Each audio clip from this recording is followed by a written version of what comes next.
All right, everyone. Hello, welcome to the podcast. I'm going to tell you right now, this might be one of my most just raw in real time episodes that I've recorded.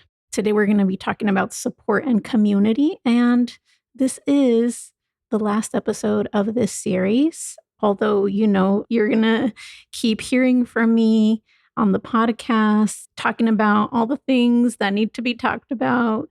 But this is the last episode of this series. And so I just hope that it's been incredibly helpful and supportive for you. And okay, with that being said, over the weekend on Saturday morning, my daughter and my husband had gone on a walk with Waffle, our cutest Labradoodle ever. And I stayed back and I was doing dishes. And I was like, okay, you know what? I'm going to catch up on the news as I do a little bit of cleaning. And so I was catching up on the news. I had my headphones in and they had gone on this walk. And then I hear the news that there's been another ICE shooting in Minnesota. And so I stop what I'm doing. Like I turn off the water that I'm doing dishes and they're showing the video of what happened. And needless to say, probably everyone listening to this right now, you've already seen the video. Needless to say, I was not prepared.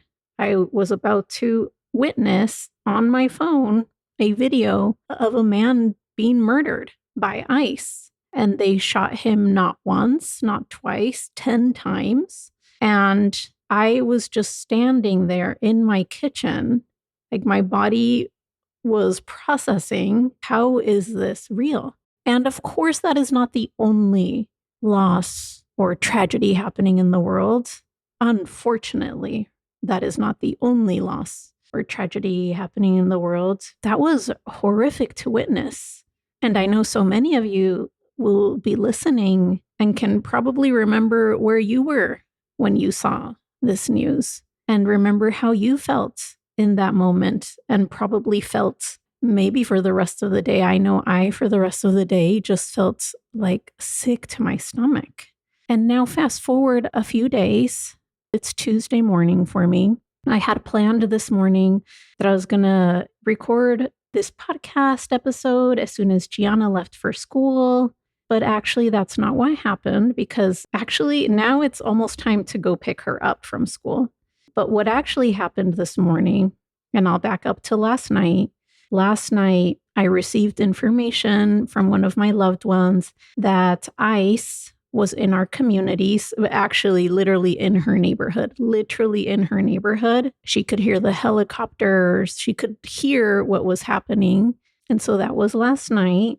And then this morning received messages from trusted, people that are in my life, including one of my friends who leads an activist organization here in Phoenix, saying that ICE is here in Phoenix. And so then it was, okay, I need to talk to my mom. I need to talk to my dad. I need to let them know. And the information that I got is that ICE was going to be at all of the Food City locations and all of the Ranch Market locations, which Food City, if you know, Food City and Ranch Market that's like our Mexican, grocery stores.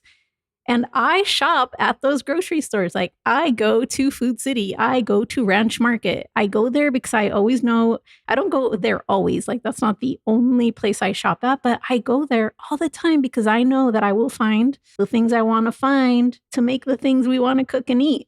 They have the kinds of meats we want to use. They have the kinds of seasonings we use in our home. Because I learned from my beautiful mother who makes the most amazing Mexican food. I learned how to cook from her. And so actually I'm a badass cook. But all of that to say, I'm sharing with you, this is the moment I'm sitting in today. And I did consider, like, if I was too tired, if I really felt too tired, I would, of course, just record this tomorrow or even skip a week and have this come out next week. But now that I've talked to my loved ones that I need to make sure they have certain information, and I've taken some time, I actually wanted to sit and share in this moment because this is real human moments.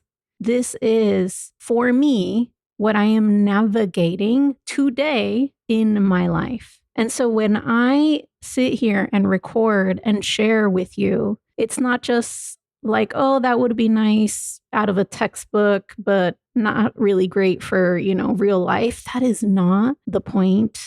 That is not helpful. And so I wanted to come and sit and connect with you in this moment, especially because today's topic is about community and support. Community and support. So let's talk about community support. And before I talk about community and support, also, just as always, a reminder, please center your experience and always bring your discernment when you're listening, when you are receiving, for what is most helpful for you. Because, of course, I can only share, since I'm sharing examples and I'm sharing my lived experience and my real human examples as we navigate these times. When I'm sharing examples, I can only share my lived experience. I can only share my examples, but I share them. And I decided in this series to share them in this way, very much to have it feel, to have it be real, accessible, human. Because honestly, I'm so sick of so many of these wellness spaces that are just so sanitized. I mean, this is a perfect time to go and see. And we're not throwing shade on people, but really calling out what isn't helpful. This is a perfect time you can go and see where there are wellness spaces or personal development spaces that you can go and look at their social media grid or their platform, their content. It would appear as if there is nothing happening in the world. And so how is that helpful? That is my opinion. And that is why I lead the way that I lead, why I have chosen to lead in this way, and why I teach the way that I teach. Because as I just shared with you, for me today, this is my real life. This is what I'm navigating. This is what I'm holding. And if someone's teaching me tools that can't support me in my real life, that can't support me in all that I'm holding, in all of who I am, how is that helpful? And so again, please center your experience. We always talk about intersectionality. And so intersectionality, I love that term. I geek out on that term, but really more so than a term, it's an approach. It's a lens. It's a way of looking at things. It's a perspective because it acknowledges that we all have different intersectionalities, right? So for example, I am the oldest daughter of 5. I am first generation Mexican American. I am a business owner. I am 43 years old. I live in Phoenix, Arizona. Those are some of my identities. That is some of who I am. You will have your own intersectionality of your identities, of who you are, of your lived experiences. Okay, so let's talk about community and support.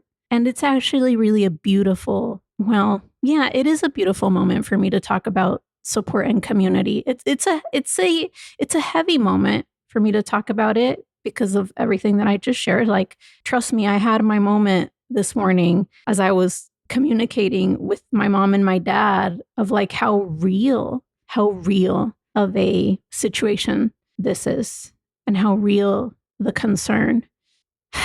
So trust me, in that sense, it's not beautiful. But when we're talking about community and support, I also know that this morning I was talking with friends, with loved ones. I was talking with my parents.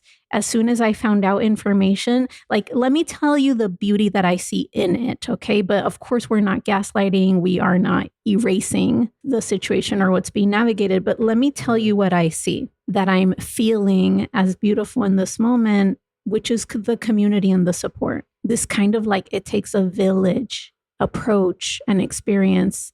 So the fact that I even got these messages this morning, that means my community, my people, they were thinking about me like, hey, let me share this information with Brenda. And then once I had that information, I thought about my parents. I thought about, the people who then I shared that information with. It's like we're looking out for each other. They have my back. I have their back. That's community. That's support. And so, look, this couldn't be more real in this series. I'm sharing you an example literally today, how I experienced community and support. and how I'm able to receive that and then also offer that. And so that is one example that I'm sharing right from the get-go of community and support. And even when I think about, for example, those who reached out to me this morning sharing the information, those are relationships that I've tended to. One of my friends is a friend of mine that her and we've been friends since we were in college. And I just told you I'm 43 years old, right? So we've been friends for a couple of decades. And I've tended to that. I'm here for her. She's here for me. And that there is this reciprocity in community. And I'll also share, as I'm unpacking this with you in real time, that over the last year, there's been some pruning, I think we could call it. There's been some pruning, some kind of trimming, some releasing of friendships and relationships that no longer felt supportive or like community in this time. And so there's reciprocity for those relationships and the community and support that is chosen. And there's also selectiveness. So I already shared one example that's this morning, right? The communication this morning, the people thinking of me and me thinking about my people, and the communication and the looking out for each other and the checking in and the like, hey, I'm here if you need me. How are you doing? How are your kids doing? How are you feeling? How are you feeling? You know, how's it going with everything going on? In fact, I'll actually share one more thing before I move on to the next example that I want to share with you. Over the weekend, I had lunch with a friend of mine, another friend. Her and I, we've been friends for 10 years. We were actually talking about that. We met up for brunch. And this friend of mine that I had brunch with, she happens to be white. And there's a reason I'm mentioning that. Because I shared with her, we had already planned to have brunch on Sunday. But then, of course, the news, the ICE shooting that happened on Saturday had happened on Saturday. And so, you know, that was unexpected. And she reached out to me on Saturday. She sent me a text. She said, hey, I'm looking forward to seeing you tomorrow. Where should we meet up? Like that kind of thing. And I had a moment where I was like, I am not feeling like just very brunchy mood, you know? And I thought about, okay, should I just cancel or should I just let her know? And I thought about that.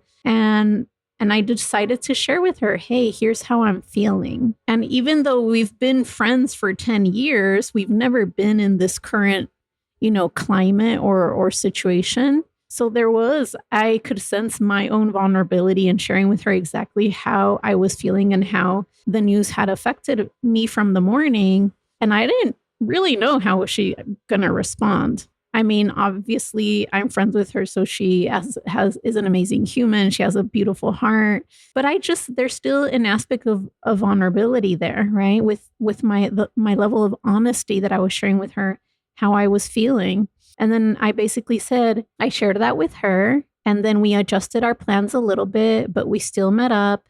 We changed our plans a little bit. We kind of talked about like what would feel good to do to meet up, and it felt so good to still meet up with her, still spend time with her. And when I did spend time with her that day, I thanked her and I shared with her, you know, part of my experience over the last year is there has been some loss of friendships. Unfortunately, there has been some situations given the circumstance where then you're able to see what people's stance on certain things are that just are not aligned with my values, or that just aren't aligned because those views diminish my own humanity or my own safety or the humanity of my family or the safety of my family, right? As a woman of color. So I'm sharing with you my experience, center your own, however this helpful, you know, that this example can be for your experience. And I thanked her for being an ally during this time. And it brought me to tears in that moment because it is vulnerable. And she was like, oh my gosh, of course. And I said, you know, during this time, it really doesn't feel helpful or supportive to be in spaces or with people where I can't bring my full humanity, which then opened the door. She also shared with me that she really felt the same in regards to bringing her full humanity and being able to talk about not only, things we're looking forward to in our dreams. And I mean, she's a badass, let me tell you, and such a great friend. And she's like, I also really value that we can talk about these harder things and navigate these more challenging situations together. And so then, although it required vulnerability, it resulted in deeper connection that held both of our full humanity. Now, with that being said, so that's again talking about community and support.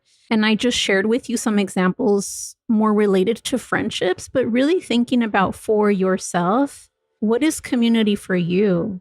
What feels like community for you? What feels like support for you? Because all of what I was sharing is me sharing what feels like community and support for me and sharing some real examples of how I've been navigating that. And so part of that is curating. It's curating, but it's also tending to that community and support and having that, be reciprocal.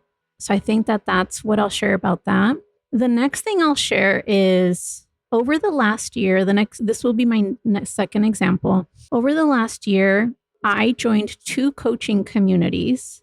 And I think this is important to say, so I'll share this. For about a year and a half before joining these 2 coaching communities, I was actually not involved in any coaching communities or masterminds. I was not working with any coach, and that was very intentional. I very intentionally wanted to be in a space of really connecting with what is my thought leadership? What do I have to say in this moment? What is it that I have to share and teach and give to the world and give to my community? So I very intentionally for about a year and a half was not in any coaching communities or masterminds or working with any coaches. And those are the reasons why. And about 6 months ago, over the last 6 months or so, I joined 2 different coaching communities. And similarly to the relationships and friendships that I was describing, I also chose very specifically, I was very specific and very deliberate in the communities and spaces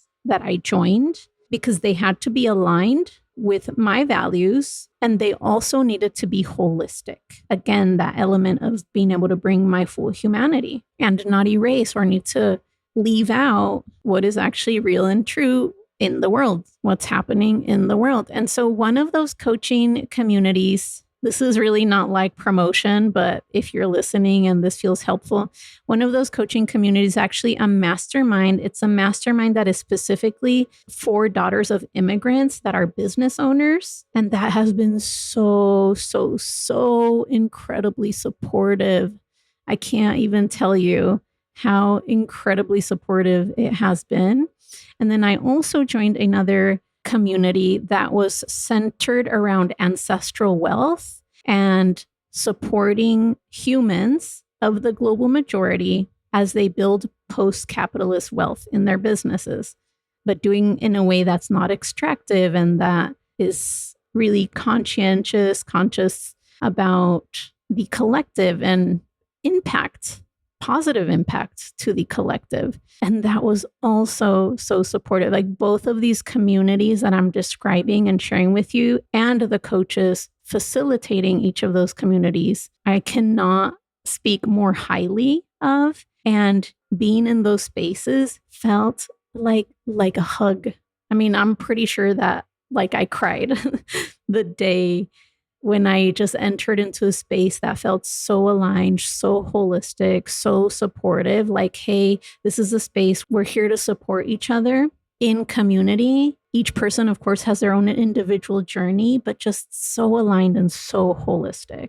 And so from sharing those couple of examples, I think one of the biggest takeaways that I would share that has been such a deep resource and a self-care practice during these times is that I intentionally spend time with people and loved ones and in communities where that feels supportive, where we can dream and plan and have goals and laugh and play, but also feel safe enough to share the full human experience, which includes and not excludes what's happening in the world, and are aligned with my values. The other thing that I'll say here, and if you follow me on Instagram and or if you are on my email list, you may have already read this somewhere because I've been sharing this. I've been saying this for a while now, but I don't think I've said it on the podcast yet. I don't think I've said it on the podcast yet. But I also do think this is noteworthy. For me, as a woman of color, over the last year, I have intentionally stepped away from coaching spaces that remain silent while injustice against marginalized communities continues to rise. And that can be here in the United States or in the world, because in times of increasing violence, silence is not peace, it's complicity. And I know that there are those who will disagree, and they are in their rights to disagree. But for me, as a thought leader, as a teacher, as an empowerment coach, as a liberation guide, I would even say as a healer, explicitly naming that I believe in the humanity and safety of others is a non-negotiable. So it's a non-negotiable. And so I am honored to share that for all of my programs and any of my courses, so that includes the last 10, are spaces for allies, women who are not only here for their own healing, although yes, that is so important. That matters so, so deeply, so deeply. That's why I'm here every single week, chatting with you, sharing with you, supporting you. But allies in the sense of not only here for your own healing, but also respect and support the healing, dignity, humanity, and empowerment of all women, of all humans. And actually, on that note, I just thought of another example in regards to community and support. Another thing that has happened over the last year is that as I've been looking at all of what's unfolding and so much of what's happening here in the United States, and I know there's things happening all over the world that are also devastating and harmful and inhumane and unjust. But here locally, I actually decided to create a healing circle, a cacao healing circle or ceremony. We could call it a cacao healing ceremony here locally in person for free. It is something it's coming up next week. We've been doing it quarterly. And each time it is such a special collective community healing moment. And I hadn't even thought about this as an example, but I'm glad that I am thinking about it, because when we are navigating injustice, when we are navigating seen violence in our communities, when we are watching governments lie to our face, or the abuses or the inhumanity, it can feel helpless. It can feel heartbreaking. There can be a feeling of a sense of being powerless. And yet we are not powerless. Now, everyone is different. Everyone has different capacities and skills and gifts and bandwidths. So please, as you hear me share this example, do not shame yourself into like, I should be doing this or I should be doing more. But I do think it can be even a gift to yourself if you've been feeling powerless of what can I do that I would want to do. Maybe for you, it's making a donation or calling representatives, or maybe there's a really delicious soup that you know how to make that you can bring over to your mom that you know has been really worried. Just to share a few examples. But for me, supporting myself and making sure that I'm supported, deeply rooted and supported, has been so important. And when I've been doing that in some of the ways that I've shared with you and some of the examples that I've shared with you, I then can also be of support. I then also have actually created community. And so I created this collective where we gather in this beautiful space that, by the way, was sponsored by this local studio. It's really beautiful. It's a really beautiful space. And on the days that we gather, for the cacao ceremony, for the cacao healing, even setting up the space, even before anyone arrives. And I did mention it's free, right? So it feels like I'm sharing a gift, that I am so supported. I am so supported and so deeply rooted that then I am able to be a support, and preparing the space and preparing the cacao, because I share the invitation with people that I know, and then the word spreads. And then I also share it on social media so people are able to join. And then also the studio shares it with their platform. And so I don't know who's going to be there. And each time it is exactly who needs to be there. And there is this mutual sharing of something that is challenging and hard. And in that way, it's beautiful. In that way, it really is like a recharge. And so, even as I'm describing this, if it is not your role, because I do believe we each have different roles and, like I said, different capacities and different bandwidths and different abilities and access to, different resources, et cetera, et cetera, et cetera. But even as I'm sharing this with you, you may not be the one hosting, but maybe you even find something in person in your area, because being in physical space with other humans that believe what you believe, that support what you support, that are grieving what you're grieving, is so powerful. That is beautiful. Even when it's hard, that is beautiful. And I also think it's important for me to share this. I will share that for a couple of decades, as I was battling with emotional eating and self-sabotage and so much yo-yo dieting, one of the things I remember so clearly is that anytime there was something hard or emotional happening in my life, something challenging where I was experiencing big emotions, and I say this with zero judgment, because I know that I was always doing the best that I could with what I knew and the tools that I was equipped with.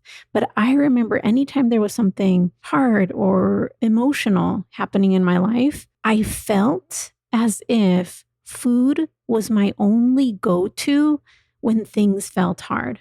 I clearly remember that feeling, like food was my only go-to, the only place where I could go and almost like find solace or companionship or support.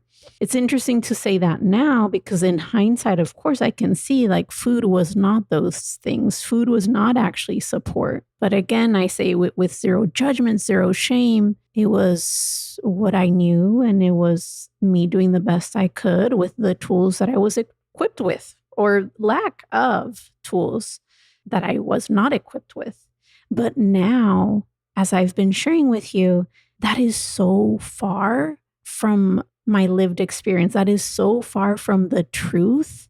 The way that I feel now in my life, even when there is something hard happening that I'm navigating, even when there are lots of emotions, as has been the case with everything that we've been sharing and talking about throughout this series, instead of feeling like food is my only go-to and the only place I really can go for relief, etc., I feel so fully supported and so fully equipped, because not only do I have all of these self-care practices that I've been unpacking with you throughout this series, I have me. First of all, I am here with myself, and I will be kind to myself and be here and support myself. I have that. I have my nervous system care, techniques, strategies. I have my emotional care. I support myself emotionally on an emotional level, on a nervous system level. I will rest as needed and nourish and support myself as needed.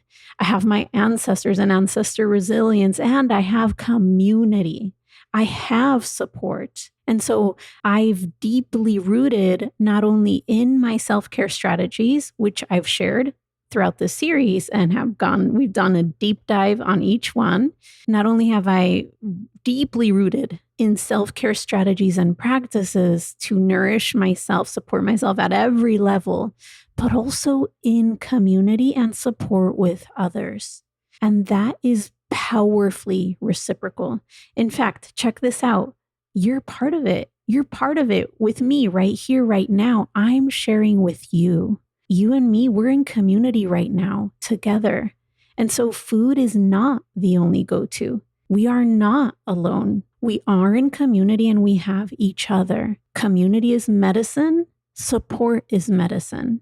And of course, community looks so many different ways. I really want to emphasize that I am using the words community and support so loosely, very much on purpose, because there's no one way that community looks like. There's no one way that support looks like. Each of us has different needs, preferences, situations. And so really letting this conversation be an invitation to check in, look around, assess for yourself if there's more of this that you're wanting, needing, or craving, if there's more support, community that you're wanting, needing, craving, and or even to feel the gratitude for the support and community that's already there. That's already there for you in your life. And I want to name something else here because I know that this can be so real. In times of political and social unrest, such as we're currently navigating, I know, trust me, I know that friendship and family dynamics can shift, and they can shift in ways that feel isolating.